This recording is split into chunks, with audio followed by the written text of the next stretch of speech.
stream of consciousness. I found out that my mom has started listening to this podcast, and it made me, at first I was really angry, and I wanted to make an entire episode of just sort of everything she doesn't know about my life that would hurt her so badly. Just to make her never listen to this ever again. Just get it all out. Just tell her everything she doesn't want to hear, events she doesn't know anything about.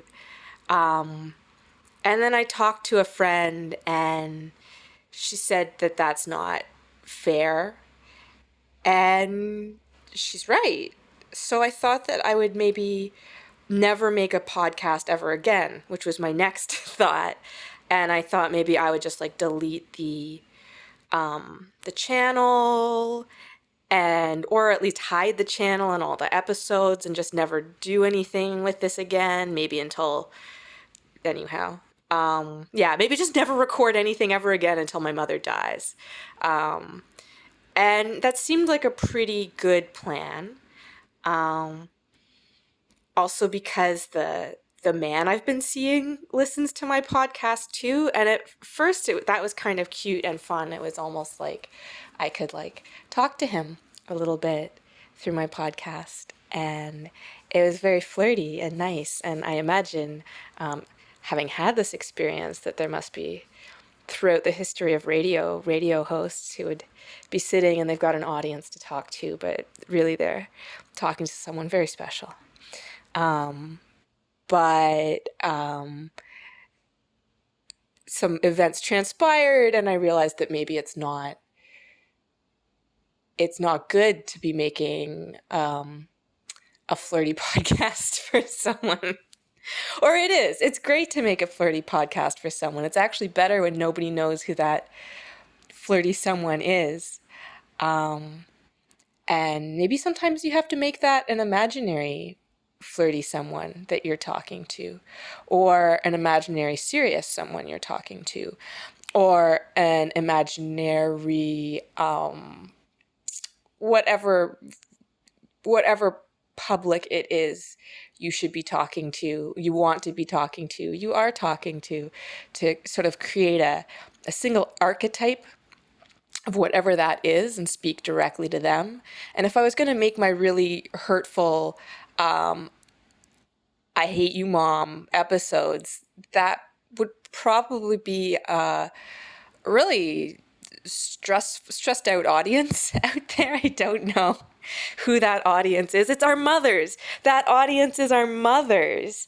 It's really hard to get along with our mothers, and they do so much. They literally sacrifice their lives. Their lives are so much harder than they would have been if they never had children. But yet somehow they got fooled into this situation where they now have these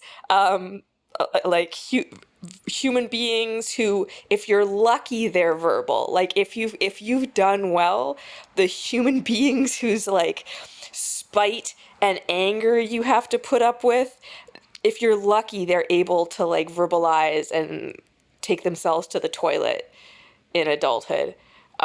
What an unrelenting and shitty job it must be to be a mother. Wow. I'm really, and nobody likes moms. Like when, I guess like mom jeans, I guess they're like cute and sexy now, but they also are sort of like, supposed to insinuate other things about moms and their lack of coolness, perhaps their sincerity. People love mom sincerity until they don't. I mean, what would you rather have, a sincere mom or an insincere mom? I'd rather have a sincere mom. I think an insincere mom, the problem with insincere moms is that they can really mess with your perception of reality. I think that's abuse. I think that's called abuse when you're insincere with the children under your care. So sincerity is something we all look for in a mom, but sincerity is not cool. Moms, like eternal self-sacrifice, which is like really important if in like a, I guess like a bare survival sense, but nobody likes a martyr either. So everybody wants a mom who's self-sacrificing, but nobody wants to have to deal with a martyr all the time. Other mom qualities in this society that spring to mind. I mean, man, like sincerity and martyrdom. Why are those the two that come across my mind? I'm also not going to say that's not my mother. Sincerity and martyrdom. I'm trying to, yeah, I think I'm trying to come up with some sort of like the ideal mother in early 21st century North American culture. Who is this woman and what does she do? Forgiving, so forgiving. That's an ideal that's there. Like educated, but not, that education doesn't overshadow the great job she's doing as a mom. Whatever she's doing, she could be saving lives every day. As long as it doesn't overshadow being a mother, thumbs up, says society. And I'm not talking about women, period. I'm talking about moms. Um, wow, what a bizarre way to exist. I can't even fathom it. And here I am, still so mad. Like I'm like, oh, like I'm not gonna say anything mean to my mom. And I'm really working on it. I'm really working on it. And what is it that I'm angry about? I'm angry that she's listening to my podcast. But who am I really angry at? I'm angry at myself because I thought I could get away with this kind of weird, like hybrid, um, a semi-anonymous situation where like, oh, if you're in the know, you know that this is my podcast. And if you're in the know, you know that maybe 6 people listen to my podcast. And I know who 3 of them are, like verifiably. Um, and the other ones, I also probably know them as well. So there's nothing anonymous about this unless you somehow happen to be sent to this YouTube video over the, what is it, like 27 billion other possible YouTube videos that the algorithm could have sent you to. But yeah, I thought I could get away with this kind of semi-anonymous situation, and it's clearly not because what happened was that I didn't remove the link in bio, and my mom is learning how to use Instagram, and of course, the first thing she learns is how to discover what her child's life is like. I'm not.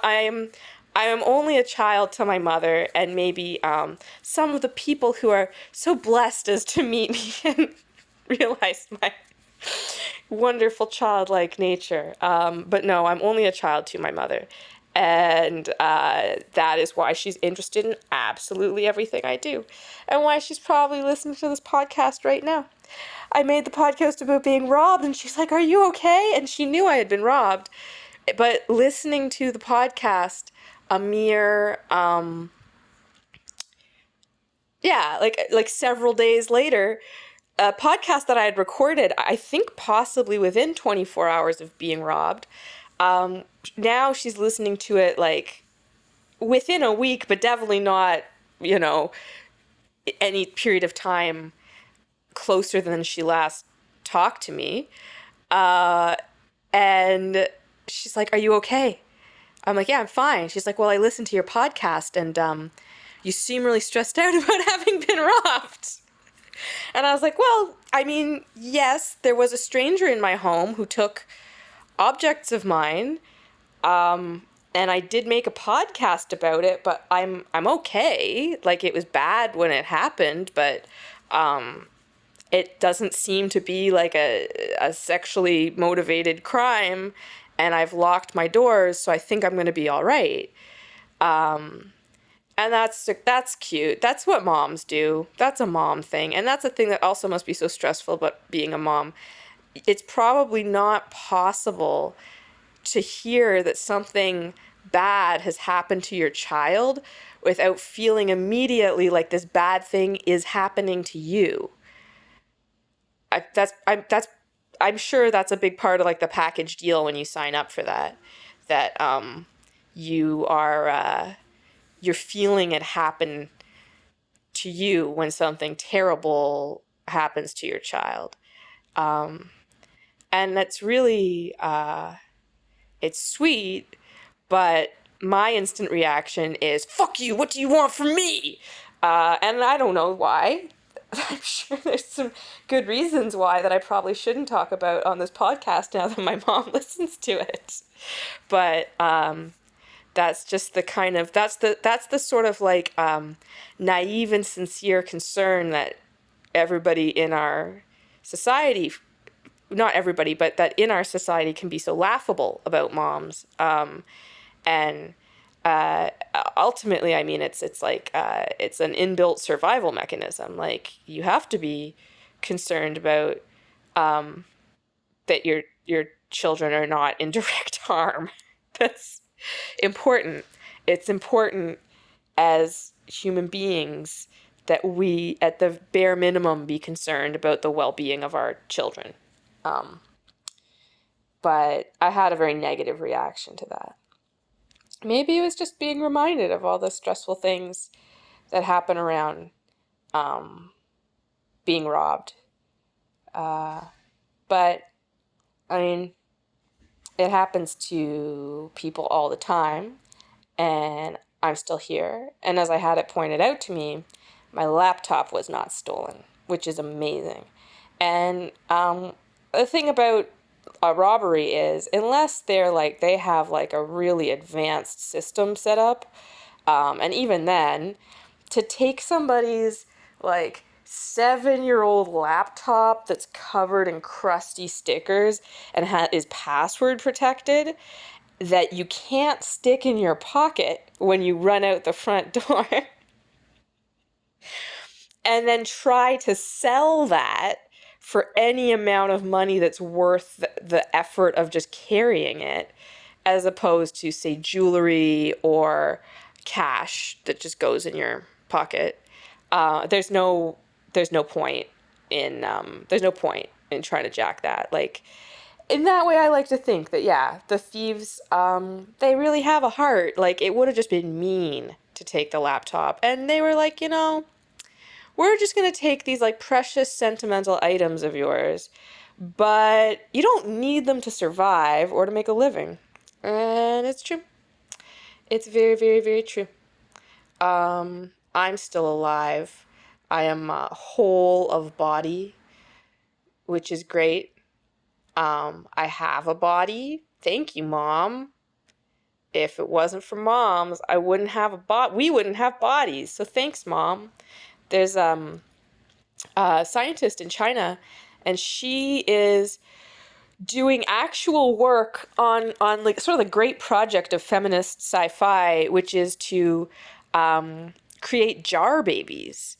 So she's working on being able to carry to term human fetuses outside the womb, like in a jar.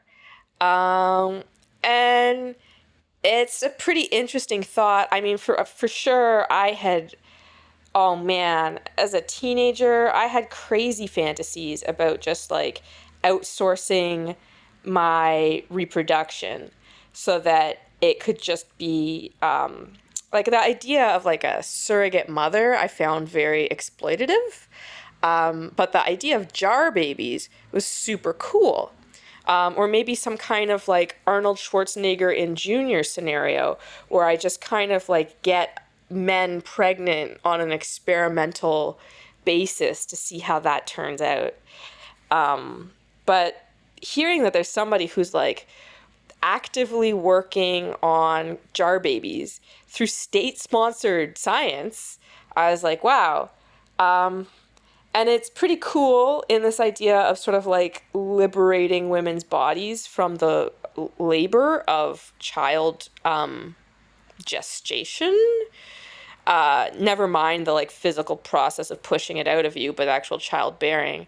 But then, like knowing people who have had children that they have given birth to, it's also pretty interesting, just from this sort of like bare animal experience perspective, that like it's the idea of this as like a burden, like pregnancy as a burden or a punishment, has very sort of like heavy patriarchal overtones to it that you can kind of trace back to, that thinking, you hear in a lot of, I guess, Christian communities, where it's like, well, you know, like because of Eve's sin, that's why women must physically suffer, and therefore not have pleasure associated with their bodies, which is a not, that doesn't sound cool. That seems like a pretty uncool philosophy.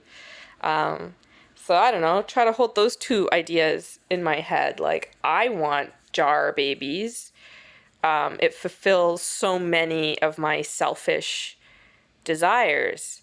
Um, and at the same time, like to kind of, I guess, say to women who bear children that their experience is obsolete is also problematic. It's a problematic thing. A friend of mine once told me that, like at one point, if you don't take drugs, at one point you actually like lose human consciousness and become an animal. And I was like, what? And her partner was like, yeah, I saw it. It's true. So I was like, oh, that's cool. Like that's pretty fucked up. That sounds fucked up, and a lot more intense than just like dropping off my DNA sample at the jar baby bank. Which, if I wanted for some reason to, I don't know, like populate a village with me, the easiest way to do it, and I think the most ethical, would be to go to the jar baby bank. I'm not sure of the like the genetic science behind this though. Like, do we do essentially an in vitro fertilization? Because it's the easiest way. You just set up an in vitro fertilization. You have sperm and you have egg. Do you do it like blind random sampling? Do you actually do you pick out of a catalog? Do you and your like life partner show up? How does this work? Um, and then, so you get that, and then you stick it in this magic jar. It is magic. And it's got a magic fluid in it, also magic. And both the fluid and the jar are the kind of like the best we can do in terms of replicating the inside of a person's body. Um, and then there's that way. But what if we combine this with some of the other exciting research that's going on right now?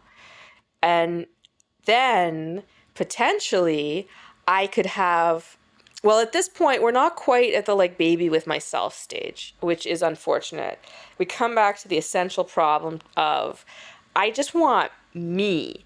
And I can't, like, to just be like an in vitro jar baby with my brother's sperm is still weird. Like, that seems like an abomination against God. Whereas to just like, I don't know, just get like a random sampling of all kinds of different sperm to combine with the eggs, that I would even love it. I mean, it would be amazing to do that where you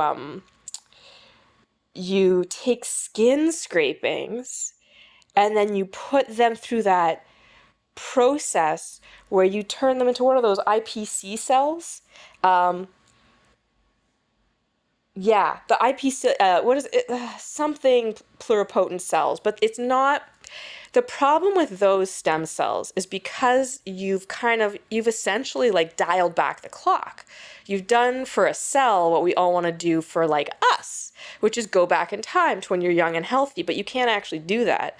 So what this has done is you've taken the skin scraping from a busted old person, and you've dialed it back into essentially being essentially an embryonic stem cell, the same kind of stem cell that you would get out of an embryo, essentially. Um, but it's methylated the same as your busted old ass self is methylated. And for those of you who don't know what methylation is, it's it's these sort of I'm not a scientist, for lack of a better way to describe it, it's these sort of like tags that are attached to the I don't know if it's the cell, or if we get smaller and it's the DNA, or if it's the nucleus, but it's these tags that are intimately tied to the DNA, and they tell the DNA how to express itself over the lifetime of an organism, as opposed to like from gestation, how they're going to express themselves. Does that make sense? So like some of your genes, it's like I was born with gray eyes and I come out of the womb and I've got gray eyes and they're gray my whole life. Well, that's not a methylation issue. But you're born and your twin gets breast cancer and you don't, that's a methylation issue. And that methylation is complicated in how it happens, and of course things like diet and lifestyle and all these things affect it, but it's not necessarily something that we can control in any one way in terms of anyway, whatever. You get the point. Life is complicated. But yeah, I've taken my like busted old self, and I'm not, I don't even have to go through that shitty process of like extracting the ova from my body, because that's just like, man, I mean, I shouldn't say that. Lots of people do it, and that's the way that they make their families, and I think that's also like amazing that technology is available to people, and I wish that more poor and low income people knew that was available to them, because research shows that they don't. Um, Especially people of color don't know, because their doctors don't think they need to tell them for whatever reason. Um, but instead of having to go through that kind of like, what I've heard is also an insane process, like people get injected and like it turns them into a crazy person. No judgment. These are the words I've heard used, crazy person, more than once. But temporarily, it just sounds really nuts. Instead of having to go through that with like, I guess like invasive procedures, etc., I would just scrape off some skin from my arm. And now I've got this, it's like an embryonic stem cell, but it's like those children in Akira, the children that are simultaneously also 90 years old, like they've got white hair and their faces are all wrinkled and fucked up. That's what this embryonic stem cell is. Everything about it says small child, but when you look at it, it also says this is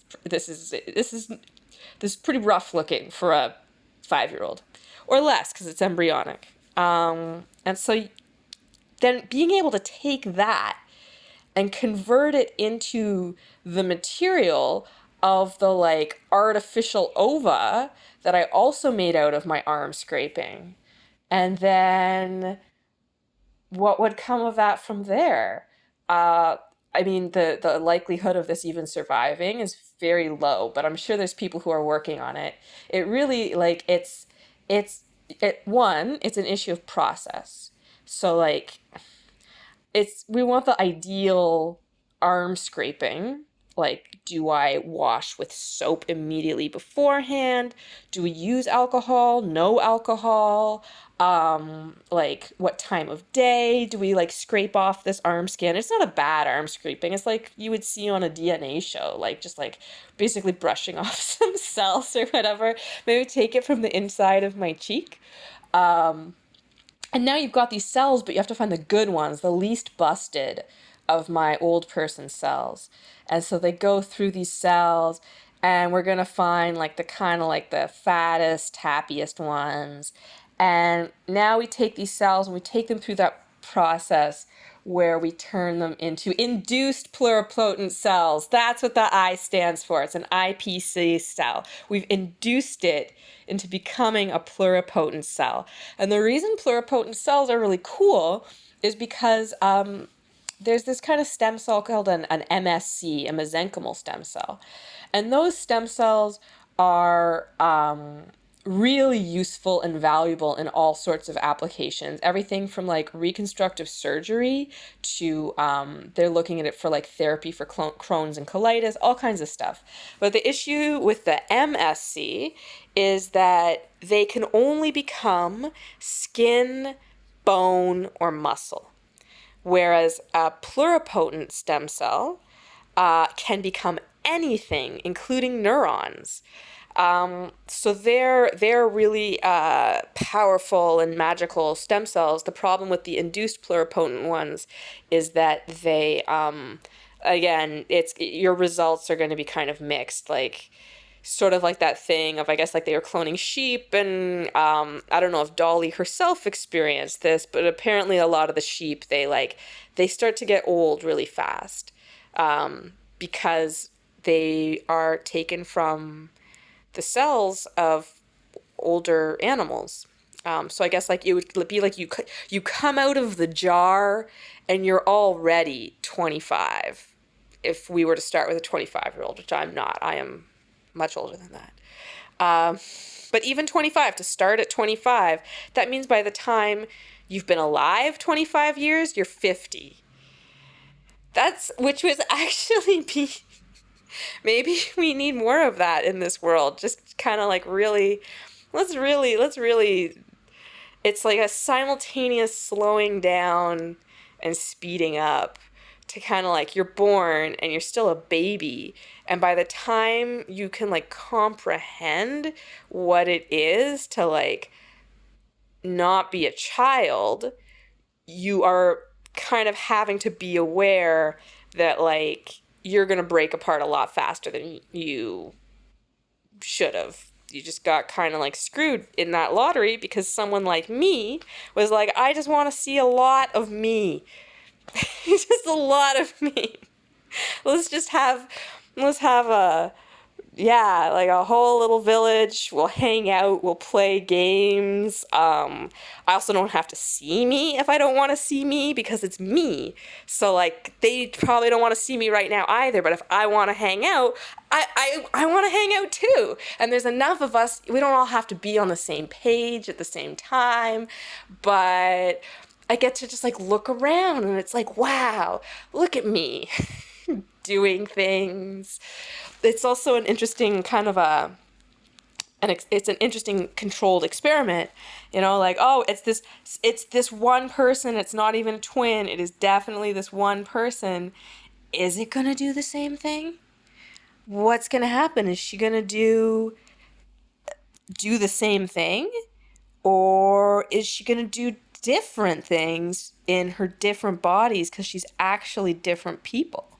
Which would, I think, be a really disappointing part of the whole project for me, watching all these me's kind of running around. Like, the first disappointment would be being like, oh, my decision to clone myself through the use of induced pluripotent stem cells and then gestate the resulting embryos in these like jars, these purpose-built jars. And so regret number one, they're all like falling apart really quickly. I feel pretty bad about that because I didn't have to fall apart quickly, but these clones, they're falling apart quickly. That's the first thing I'm going to feel bad about. The second thing that I am going to feel bad about is that they might not actually be exactly like me or be the people I want them to be, which I think is maybe also the number one fear of many parents. Maybe number two after my child dies. But yeah, it's a thing. It's a thing we all just have to get over. The younger generation is not going to do what we tell them to do. You can only do your best, teach your children well. But they're my clones. So I feel like it's even closer to me, even though I didn't actually have to um, bear them and birth them. Instead, I would have probably outsourced the labor to this laboratory in China. I mean, it would be better to have the labor locally, and as we can see through COVID, that the supply chains can often become a problem. So honestly, if don't cheap out. I'm not going to cheap out. It's not that I've outsourced the labor, it's that I've essentially contracted it to a small company that's sole purpose is to make my jar babies for me. And it's I'm not even really interested in having a side venture where other people can have their jar babies in my facility. That's not why I didn't do it to help humanity, that's for sure.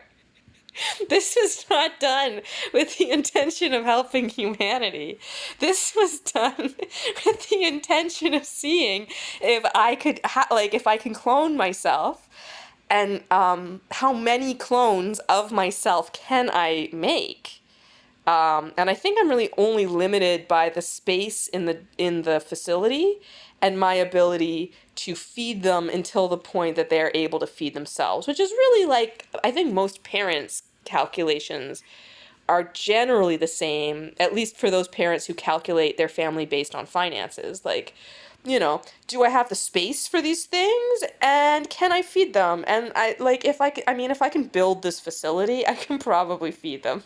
That's the least expensive part of this venture, because the scientists alone are not going to come cheap. And that's just the reality. I mean, I think for some scientists, this could be considered their dream job. Uh, and it really is. It's highly experimental work.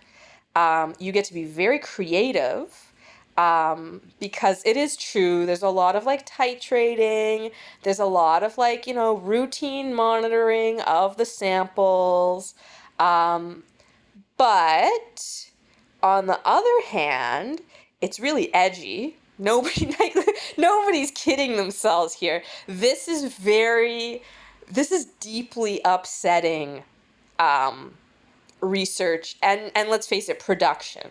The research and production that's happening in my facility is deeply disturbing to many people on ethical, philosophical, religious grounds. And I think really the problems that people will have with my facility really extend out beyond it's not just one group that's coming in the Christians are mad, what are you going to do with the clones that don't work out? You can't put them in the garbage. That's life. Those people are there for sure.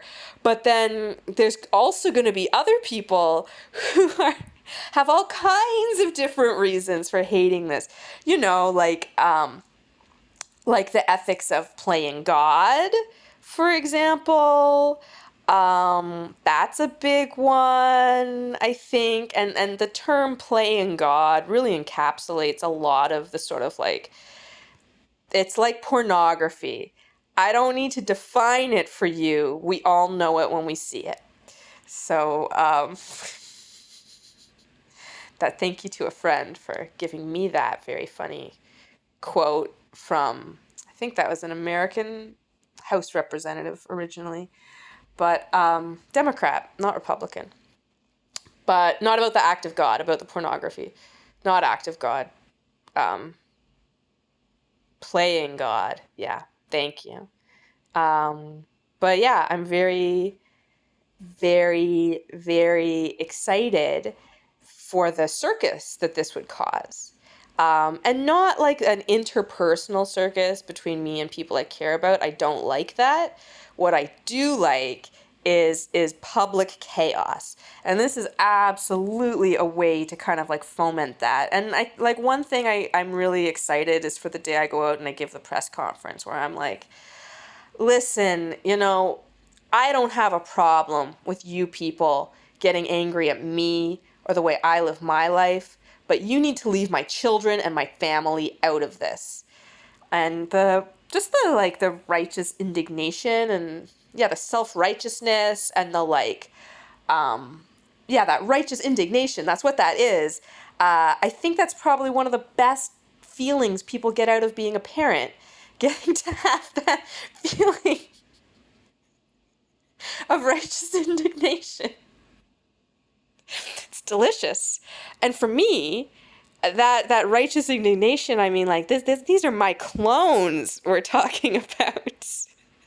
They are literally my flesh. And by literally, I mean my genes were triggered by a biological response that an artificial system was set up to trigger. And through this response, this kind of like cell cluster absorbed these artificial nutrients that I was feeding it. And over time, it sort of built what we hope turns into a human. I would feel very badly if it came out like just like really messed up. But from what we saw with Dolly, I mean, they didn't turn out messed up as in terms of like deformed or like something that is really, like visually terrible to human beings who don't have to live with a disability. But they look great. They look just like me. They just happen to fall apart really fast. And that I think, wow, what an incredible, like how cinematic is that to like, I would get to kind of like, I don't know, maybe I'd buy a house or something and I'd be in this village full of clones of me, and it starts out really cute. It's like, oh my God, it's me. I'm so little. Look at those cheeks. I didn't realize I had such cute cheeks. Oh my goodness, what a cute kid, and smart and so funny and charming. Look at this. My life is just like I just feel great all the time. And then like, give it a couple years and it's like, wow, beautiful child. So still everything about this is so great, like I'm so proud of myself for the way I'm turning out and the way that I was as a small child. Or even, like a blossoming young person, like 7, what a great age. They're a person, finally. They're an actual person. Or, like 10. Oh my goodness. It's like the last years of childhood and you can see this like growing intelligence. And then they become a teenager and, I'm sure it will be very enlightening for me to observe myself as a teenager. But then it probably gets really bad. Like they start to turn like 20, 21, 22, and you're expecting this kind of like, maybe you don't agree with the way this person is living their life, but you know why they're doing it. It's because they're 20 and they just want to have lots of sex and get fucked up all the time. And like do dangerous shit. And that's great. It's awesome. It's great. When you're 20, it's awesome. But you realize that like all of these beautiful copies of me that are like in their early 20s doing all the best versions of me. Wow. Like one of them is just like so brilliant, going to a great university and changing the world. And another one is really responsible and like starting all this community stuff. And another one is like a great artist just making great stuff. And like they're all still doing weird shit too, I'm sure. And then there's the normal ones that are still amazing because they're all me. But they start to like have really just like really fucked up degenerative stuff going on, and maybe not even like some of it might be like something we would recognize as a condition or a disorder that starts to horrifically attack young people in their 20s. I'm not going to name any specifically because I don't want to incorrectly name them. But there's definitely like things that happen like that to people. But then like other me are experiencing really, really fucked up. Like all their hair is falling off out and their skin is turning gray, or like they can't eat. Like they just can't eat. And all of a sudden, for like 20 years, it's been this incredible, like, just never mind experiment. It's just been like this amazing, heartwarming movie of what it's like to be surrounded by myself all the time, because they're clearly all perfect. And then they start to just literally fall apart in front of me. Maybe even a little bit like in that movie Death Becomes Her, where like I forget which character, like one or two of the characters, they actually die and then they're brought back to life. But the thing that wasn't in the contract is that they're actually, like, their bodies are dead. So like their arm will fall off, and that's like their arm just fell off because they're dead, and they were on a hot date and their arm just fell off. Ew. I think that was a podcast voice I put on. But yeah, what a nightmare. I would probably deserve it too after all that hubris. Imagining myself, taking all my riches and putting it into this scheme where I don't even want to make the world a better place with my clones. I just want to be surrounded by them all the time. And it's not a good ending. It's exactly like those cartoons they'd make you watch as a child, where like the mean kid would be like, I wish everybody was like me, or like, why can't you be more like me, or yeah, the whatever self-absorbed kid or whoever, like whatever their emotional problem is in the like specific version of this that you got shown often. Did I get shown this more often than you?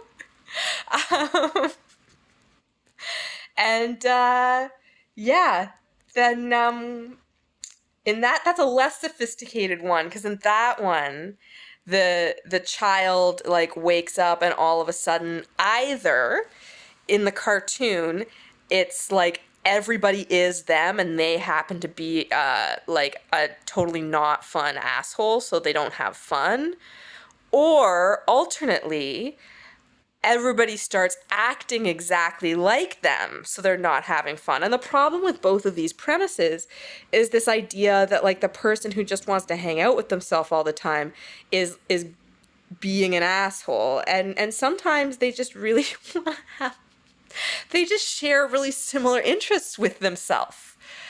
Sometimes that's what's going on. Oh, what would you like to do today? Oh, well, it looks like it's the exact same things I like to do every day because it's me. So this story ends with a little bit of a different moral of the story.